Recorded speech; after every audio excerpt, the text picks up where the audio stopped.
The following program deals with a controversial subject. The theories expressed are not the only possible interpretation. Viewers are invited to make a judgment based on all available information.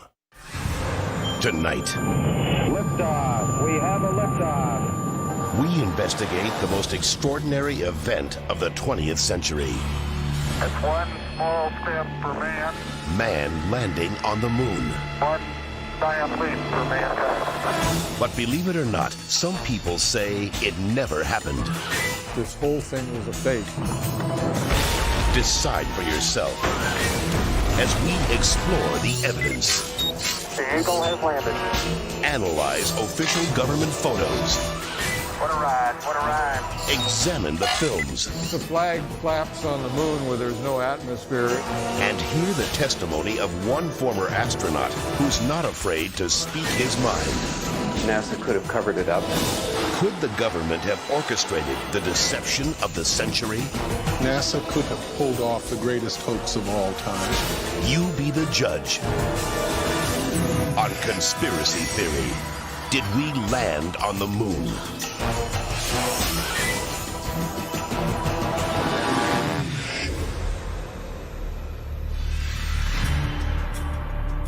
On July 16, 1969, America held its breath. 10, 9, ignition sequence start. 6, 2, 1, 0. All engine running.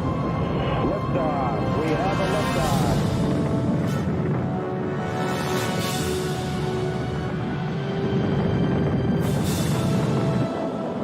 Apollo 11 blasted into space, beginning its 250,000-mile journey to the moon. During their 8-day voyage, the Apollo 11 astronauts saw spectacular views of the Earth, floated in a weightless environment, and supposedly went where no man had gone before. Guys looking good, down a half. Lights on, picking up some dust. 4 forward, drift into the right a little. Contact light. Okay, engine stop. We copy you down, Eagle. Houston, Tranquility Base here. The Eagle has landed. But did it? Did they really land on the moon? Most of us think so. Millions of people watched on television as the lunar lander touched down, and these unforgettable words were spoken. It's one small step for man,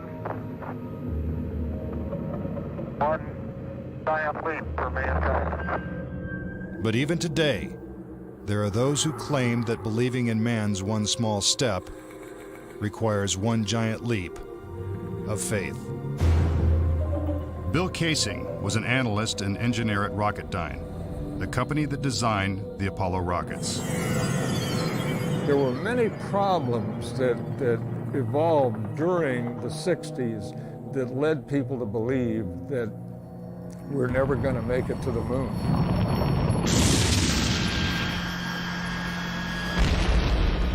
Three decades ago, when the world watched Apollo's lunar landings, Bill Casing was watching too. But what he saw on television, combined with his experiences at Rocketdyne, made him a skeptic. The whole thing then seemed phony to me. I think it was an intuitive feeling that what was being shown was not real. As he studied the footage more closely, he was shocked to find several inconsistencies. Casing observed that despite the clarity of deep space, the stars were missing from the black lunar sky. He saw the American flag waving, even though there is no air on the moon.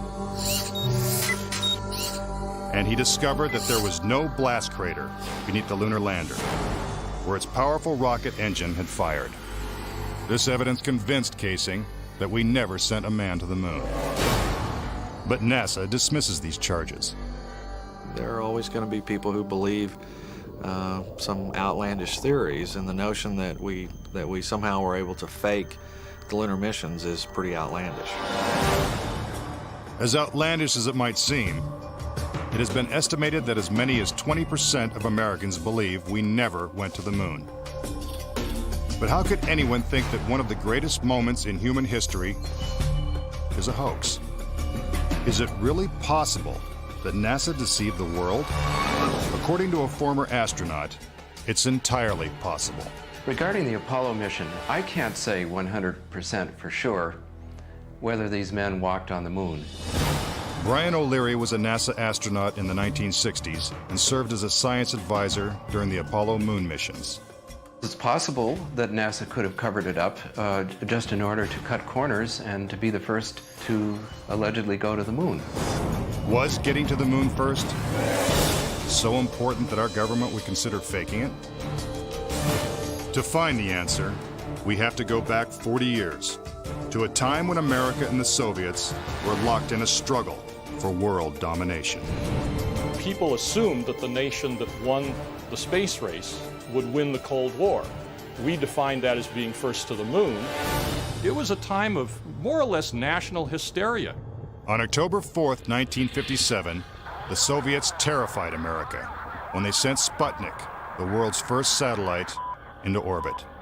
The New York Times had to publish an article explaining to Americans that it did not carry nuclear bombs that could be dropped on the city from that altitude.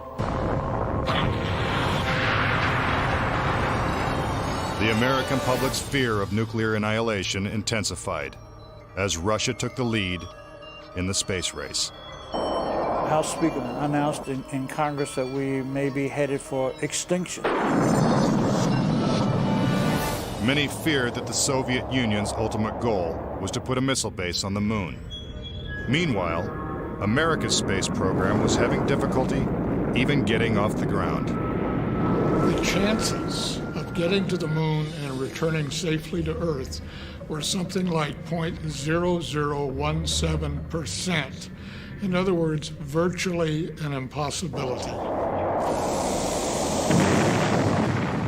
What actually happened in my mind is that during the 60s, they said, if you can't make it, fake it. But if the Apollo missions were fake, how was this monumental hoax accomplished? According to Casing, the launch of Apollo's Saturn V rocket was real. It just never sent astronauts to the moon. The astronauts were launched with the Saturn V. Then, in order to account for their disappearance, they simply orbited the Earth for 8 days. And in the interim, they showed these fake pictures of the astronauts on the moon. But on the 8th day, the command capsule separated from the vehicle and descended to Earth, as of course was shown in films.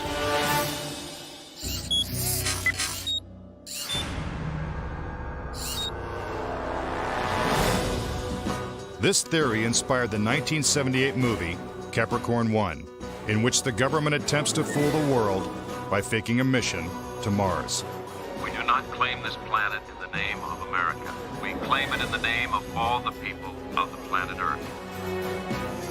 The Apollo footage is strikingly similar to the scenes in Capricorn 1. Producer Paul Lazarus suggests that the film's plotline could be more fact than fiction. I believe, had they wanted to, that NASA could indeed have pulled off the greatest hoax of all time, never sent anyone to the moon, and recreated it in a television studio. And I believe it could have been done at that time. The technology was in place. The footing is solid. The surface seems powdery. Surface is fine and powdery. I can pick it up loosely with my toe. What we put up on the screen was our own simulated version of whatever we could do within a $4.8 million budget.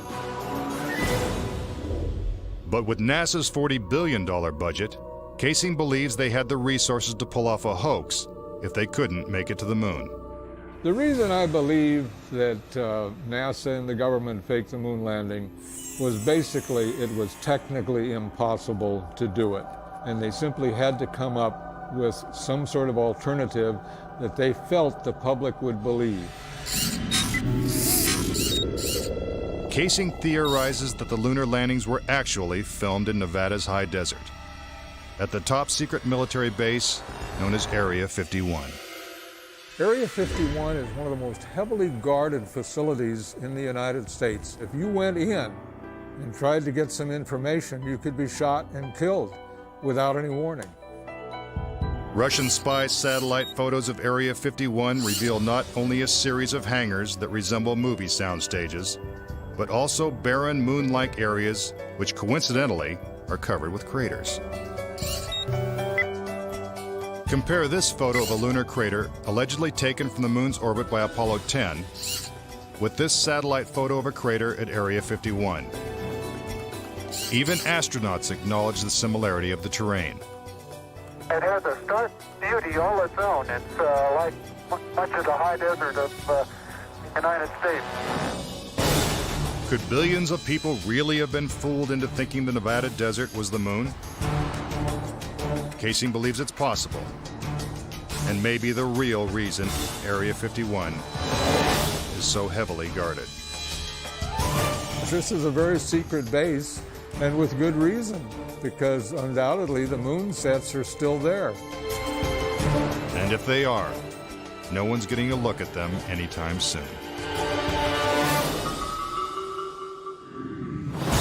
Up next. Tranquility Base here. If the lunar module landed with 10,000 pounds of thrust, why is there no blast crater? Plus, was this footprint really made on the moon? And later, 10 astronauts die under strange circumstances. How far could the conspiracy reach? Find out when Conspiracy Theory returns.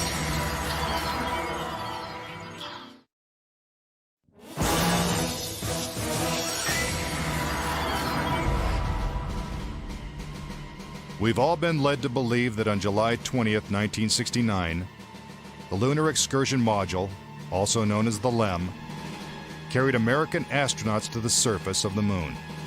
But could it have simply been a prop lowered by wires onto a movie set? Bill Casing says that this may explain the absence of engine noise in the official NASA footage.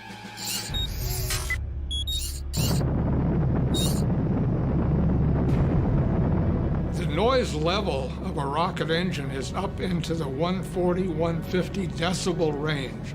In other words, enormously loud. How would it be possible to hear astronauts' voices against the background of a running rocket engine? Picking up some dust. 30 feet, 2.5 down. Straight shadow. 4 forward, drifting to the right a little. Contact light. Okay, engine stop. Is this evidence that the footage is actually fake? A sequence shot in a controlled environment here on Earth? Just months before this historic landing, a prototype LEM was flight tested at Ellington Air Force Base. While NASA cameras record the test flight, Neil Armstrong struggles to control the unwieldy craft. Then, at approximately 300 feet, the lander flies wildly out of control. At the last second, Armstrong ejects.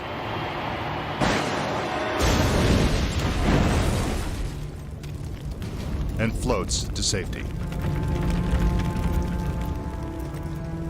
If the lander was so unstable and difficult to fly in the controlled environment of Earth, then how could the LEM land 6 times flawlessly in the alien environment of the moon? The LEM had a single engine mounted dead center, and then they had little push jets, thruster jets, a couple of them up on top. This was supposed to control their attitude as they came down. Well, I'll tell you a secret. The instant you moved your tail in that cabin an inch, you would change the load pattern, it would begin to tilt, and it would start that thing spinning.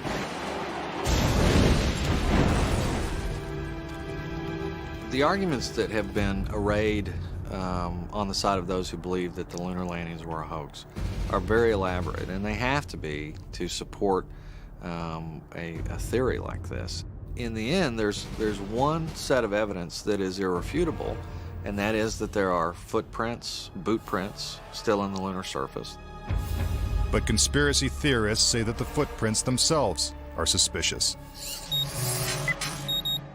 The surface appears to be very fine-grained as you get close to it. It's almost like a powder. To have a powerful rocket engine blast the surface of the moon, blasting away all of the dust, and then find footprints surrounding the lunar lander, that to me would be an impossibility. Photo after photo reveals that the lunar surface surrounding the LEM is covered with footprints. But Casing says there's something even more difficult to explain. The fact that there's no blast crater under the LEM is one of the most conclusive pieces of evidence that I find supporting the hoax. In fact, no sign of a blast crater is visible for any of the 6 lunar landings. But LEM specialist Paul Fiel says he can explain why the lunar module left no crater when landing on the moon. The amount of thrust that you need coming out of the bottom of the descent engine is about 1,500, 2,000 pounds of thrust. And all that does is just push dust away. There's no burning or anything like that. Yet NASA's own scientific illustrations clearly depict a blast crater. Then there's one other point. If they had truly landed on the moon, this dust would have then descended on the lunar lander, on the foot pads, and we find not a trace of dust on the foot pads. When I discovered that alone, I said, no way am I looking at a lunar lander that landed on the moon. Could it be that the LEM was just a prop on a giant lunar movie set? When Armstrong said, that's one small step for man and one giant leap for mankind, the footprint that he made could have easily been made in Area 51.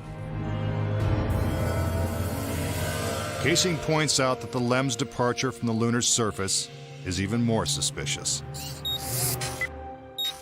In the footage of the ascent stage going up, what you don't see is an exhaust plume coming out of the rocket engine nozzle. What a ride, what a ride. But what do we see? We see the ascent stage suddenly pop up without any exhaust plume whatsoever, as though it were jerked up by a cable. Is this evidence of a conspiracy? Was the government capable of such a massive cover-up? To propose that this was all faked and a hoax, they have to say that every piece of evidence, that every physical, scientific test that one could offer to support the reality of the lunar landings, they have to say that all of those are fake. I would say that my conviction that Apollo was a fake was really not according to one specific piece of evidence, but it was cumulative. This whole thing was a fake. Coming up. We're getting a picture on the TV. If there's no air on the moon, why is this American flag waving? Plus, could these official NASA photos have been doctored? All of the photographs were faked. And later, is it possible for humans to have survived the deadly radiation in deep space? When Conspiracy Theory continues.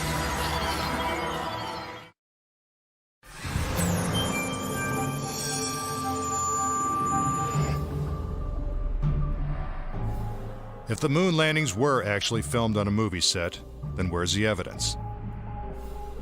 According to David Percy, an award-winning filmmaker and photographer, the proof is in NASA's own lunar photos and video. Our research suggests that images of the Apollo landings are not a true and accurate record. In our view, the Apollo pictures were faked. Many of the images are replete with inconsistencies and anomalies. In fact, Percy claims that when examined, these images suggest that man never went to the moon at all. This famous scene of man taking his first steps on the lunar surface is one of the most recognizable in history. But why are such important images so grainy and hard to see? And we're getting a picture on the TV. Okay, you got a good picture, huh? NASA claims it's the result of 1960s technology. If you go back and look at it, The Apollo 11 mission was some pretty awful video by today's standards. These were ghostly images. It just did not look very real at all. And that was a function of the transmitter at the time, the camera at the time that we had available to us to fly on Apollo 11. But investigative journalist Bart Sabrell believes that NASA intentionally made the images hard to see. NASA orchestrated the hoax in a very unique way through television. They had one picture which they completely controlled, black and white, grainy, that convinced everybody we were on the moon. We had no reason to doubt it. They had complete reins over the pictures, over the sound. I mean, sad to say, it was easier than people believe. But despite the lack of clarity, conspiracy theorists see evidence suggesting that these images were staged. It's absolutely unreal. Although it appears that the astronauts are moving in the moon's gravity, which is 1/6 that of the Earth, Percy notes that when the speed of the film is doubled, the astronauts appear to be running as if in Earth's gravity.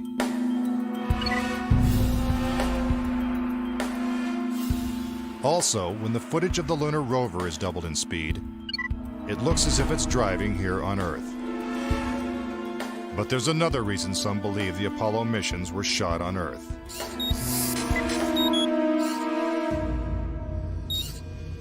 If there is no air or wind on the moon, why is this American flag waving? The fact that the flag flaps on the moon where there's no atmosphere means that there must have been a little blast of wind out in Area 51 where they shot this. Could these questionable images simply be the result of astronauts struggling to plant the flag into the lunar surface? Or is there more going on than meets the eye? What about the still photography? Some say the design of the bulky spacesuits would have made it extremely difficult for the astronauts to operate their chest-mounted cameras. The man who designed these cameras is Jan Lundberg. Once on the moon, on the lunar surface, in the dress, in the life support system, you couldn't see the camera. They couldn't bend their head that far down. They had no viewfinder, they had to aim by moving their body. Click, click, click. If the cameras were so difficult to manipulate, how were thousands of photos taken with crystal clarity and precise framing? The pictures that we see that allegedly were taken on the moon are absolutely perfect. But with closer examination, Casing says flaws begin to emerge. Unfortunately, errors were made which are now being discovered. Conspiracy theorists point out that lighting is a major flaw in the lunar photos. Case in point, on the moon, the astronauts' only source of light was the sun. They had no extra lighting, no flashes or things like that. Yet in this photograph from Apollo 14, the shadows are cast in different directions, suggesting multiple light sources. The shadows cast by the rocks in the foreground should have been east-west, like the LEM shadow. And in this photo from Apollo 17, again the shadows are pointing in different directions. Outside in sunlight, shadows always run parallel with one another. So the shadows will never intersect. Conspiracy theorists say it's not just the shadows that indicate the use of additional lights, but what has been photographed in the shadows. For example, here's an astronaut who descends into a huge shadow cast by the lunar module. Yet his entire body is still visible. How is it that he is not shrouded in darkness? Here's the same maneuver from another Apollo mission. Again, the astronaut is brightly lit in what is obviously dark shadow. And in this picture, the sun is directly behind the astronaut. His figure should be a silhouette. Yet even the smallest characteristics of his suit are recognizable. It seems like he's standing in the spotlight. And I can't explain that. That escapes me. Why? And finally, in this picture with the sun behind the lunar module, the front of the craft is clearly visible. The words United States are crisp and clear. How could these backlit pictures be so detailed? It's because there's more than one light source, which means they're not on the moon. But NASA simply dismisses these arguments. There are a number of claims that the pictures taken by Apollo astronauts were faked. And there are so many, it would be an exercise in futility to go off and try to answer all of those. But the questions continue. Why do some of these images shot at different times and different places appear to have identical backgrounds? These two photos seem to have the same mountain backdrop, yet the lunar module is only present in one of them. Seemingly impossible, since the LEM never moved and its base remained even after the mission. What a ride, what a ride. Some suggest the same artificial backdrop was used when shooting two entirely separate pictures. Background discrepancies are also apparent in the lunar video. The best evidence are some pictorial anomalies in the photographic record of the trip to the moon. There is one for Apollo 16 where the same shot, the same hill, appears in 2 different days. This tape was shot on what was reported to be the first of Apollo 16's lunar excursions. But it couldn't pick a better spot. And this video was from the next day at a different location. That is the most beautiful sight.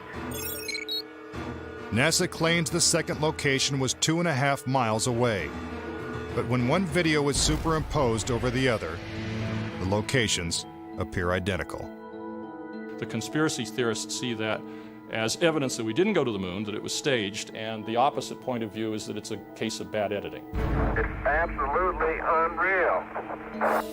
Conspiracy theorists claim that even closer examination of the photos suggest evidence of doctoring.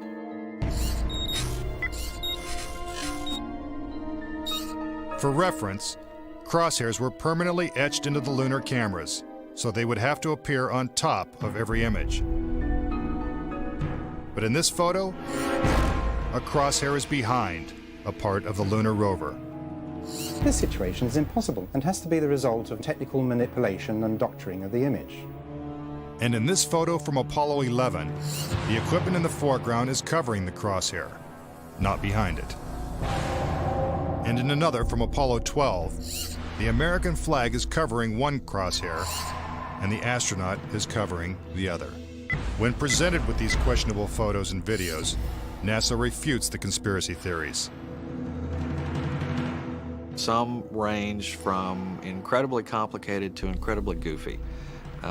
There are arguments that are wrong optically, they're wrong physically, they're wrong scientifically, they're wrong historically.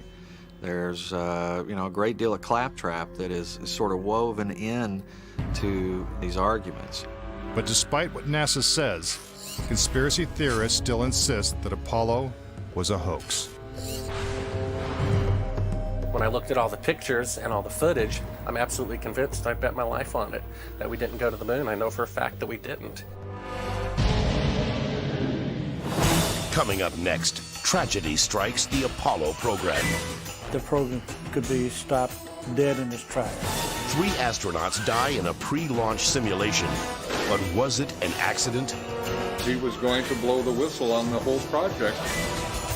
And later, could the astronauts have survived a trip into deep space? Before they got 1/2 way to the moon, they would have picked up a death dose of radiation. Next, on Conspiracy Theory.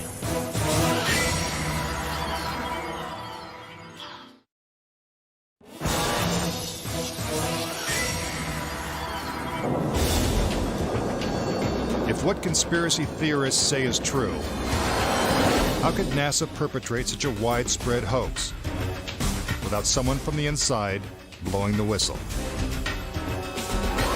Virgil Gus Grissom was selected as one of the original 7 astronauts. A family man and a veteran of several space flights, he was a national hero and was likely to be the first man to walk on the moon.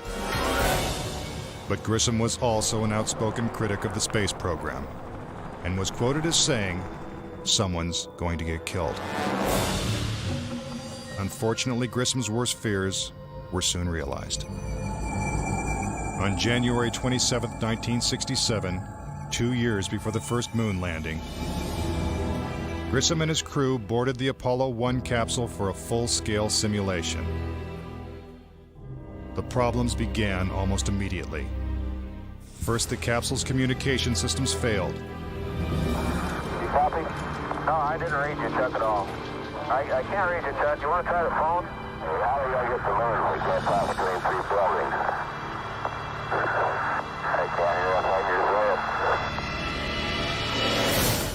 Suddenly, the capsule burst into flames with the astronauts sealed inside.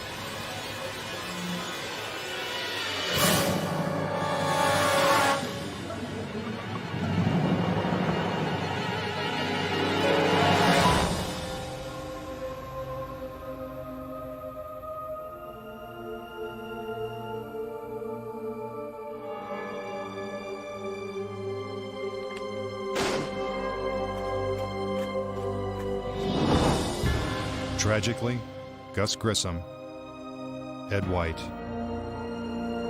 and Roger Chaffee lost their lives before ever leaving the launch pad.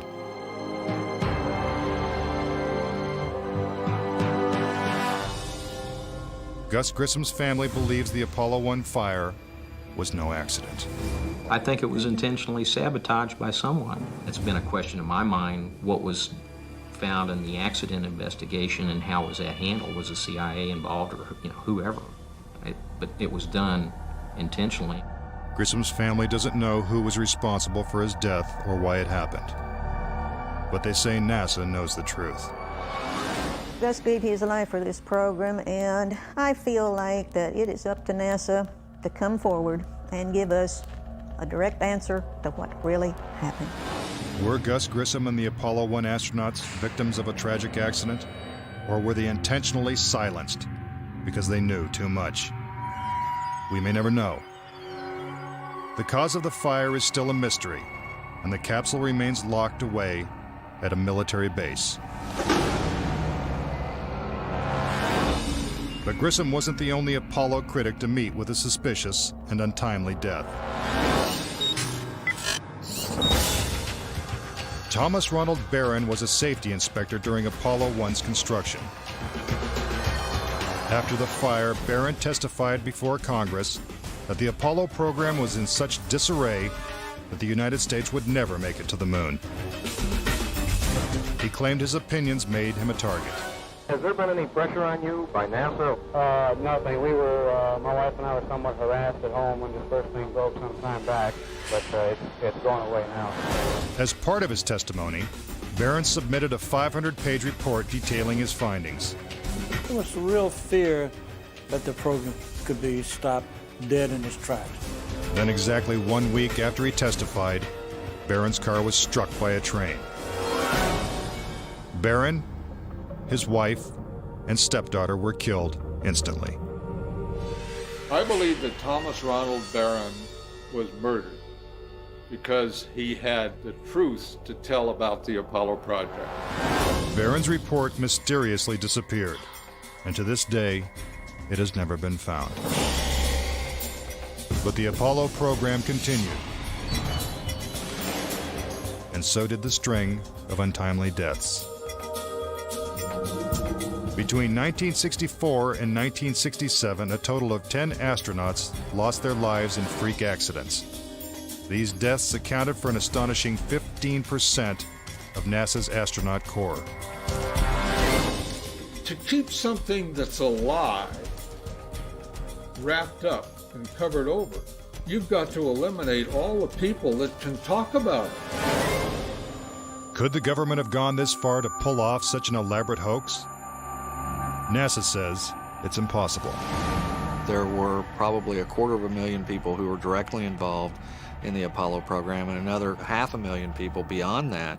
750,000 people can't keep a secret like that. That's just not going to happen. But Bart Sabrell insists that most NASA employees knew nothing of the deception.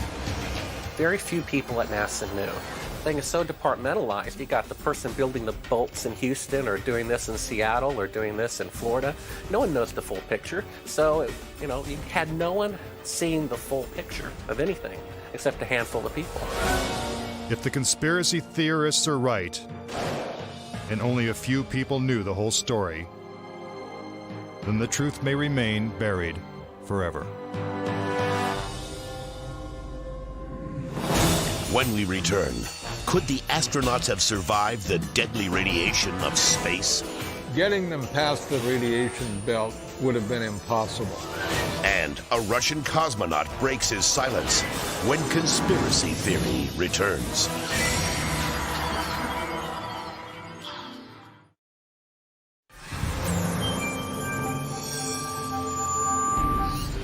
Suspicious deaths, evidence of doctored photos, and flags waving in the airless vacuum of space are not the only reasons to doubt that we ever went to the moon.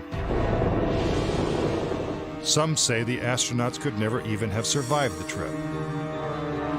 The reason why they couldn't go to the moon is because of a phenomenon that few people know about called the Van Allen radiation belts. 500 miles above the Earth, these bands of intense radiation surround our planet and are thousands of miles thick. Any human being traveling through the Van Allen belt would have been rendered either extremely ill or actually killed by the radiation within a short time thereafter. Other than the Apollo missions, no other manned space flight has attempted to pass through this deadly radiation. Every manned mission in history, Gemini, Mercury, Skylab, the Space Shuttle, has been below the radiation belt, all except going to the moon. To protect the astronauts, the capsule would have needed 6 feet of lead shielding, according to physicist Ralph Rene.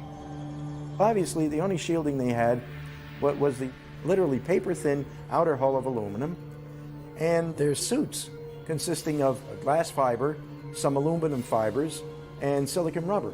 It's very interesting concerning radiation that the astronauts were protected by a thin film of aluminum when here on Earth they put a lead shield on us when they take a dental x-ray. Some theorize that if the Van Allen belts didn't kill the astronauts, even deadlier doses of radiation deeper in space would have. Violent explosions in the sun called magnetic storms flood space with intense radioactivity. A magnetic storm will come along, and that can increase the intensity of the radiation belts by maybe 1,000 times above what it was before. According to Rene, the Apollo 16 mission coincided with one of the sun's most intense storms ever recorded. Around the rotating sun came this immense flare, the biggest one of the 20th century. It went on for 3 or 4 days, all the while it's slowly rotating around. Although the effects of radiation are horrific, ranging from hair loss to cancer to death, the solar flares had no adverse effect on the Apollo 16 crew.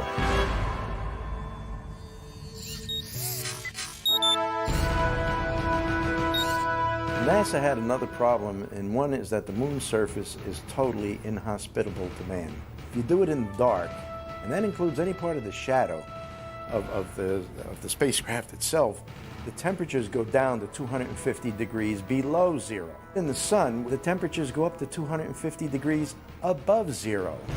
Rene also theorizes that the astronauts' liquid-cooled spacesuits could not have provided sufficient protection from the intense heat and radiation. But NASA maintains that this hypothesis is wrong.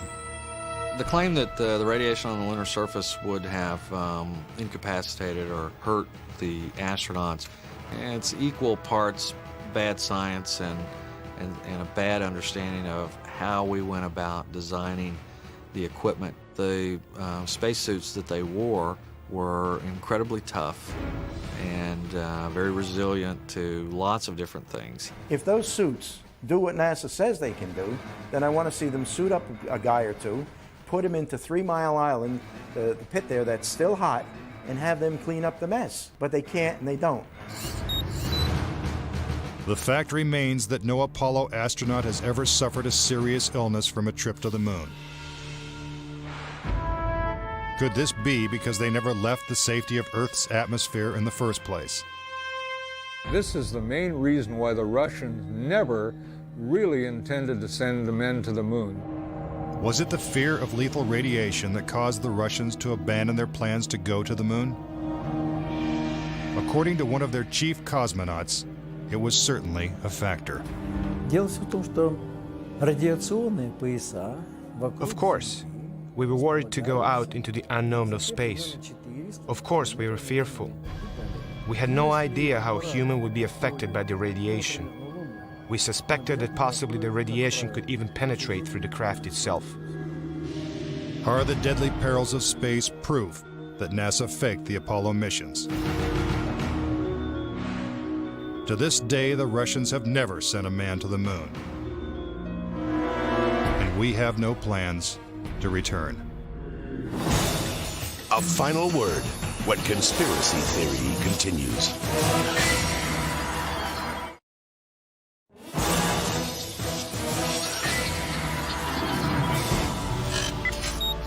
Now that you have heard the various theories and explanations, do you believe it's possible for our government to perpetrate such an incredible hoax? Is it conceivable that with its $40 billion price tag, the Apollo program was nothing more than the most expensive movie ever made? It is my personal belief, and I totally believe this after all the years of research I've done on this, that NASA never landed a man on the moon. I would say that anybody who believes that we did not go to the moon is an absolute nut. Anyone that wants to call me a kook or a nut or a crackpot, they're welcome to do that, but they're also welcome to go examine the evidence, which is everywhere. Bottom line, the United States went to the moon in the 1960s and the 1970s. End of story. Is there any way to put this controversy to rest once and for all? The only thing the experts agree upon is that the answer is 250,000 miles away. If NASA truly landed on the moon, remnants of the 6 successful Apollo missions would have been left behind. The base structures of the LEMs, the abandoned lunar rovers. Even the American flags would still be standing at each landing site. I would like to invite NASA and all of their supporters to simply take the most powerful telescope on Earth and see if there's a lunar lander there. If there's a lunar lander there, I'll never say another word about an Apollo hoax. If there's no lunar lander there, I'll rest my case. But no telescope exists that can examine the moon in such detail. Do objects from the Apollo missions remain on the moon in silent testimony? Or is the conspiracy theory true? In 2 years, Japan will send an orbiter to take close-up photos of the moon's surface. What will they find? Until then, the question remains, did we land on the moon?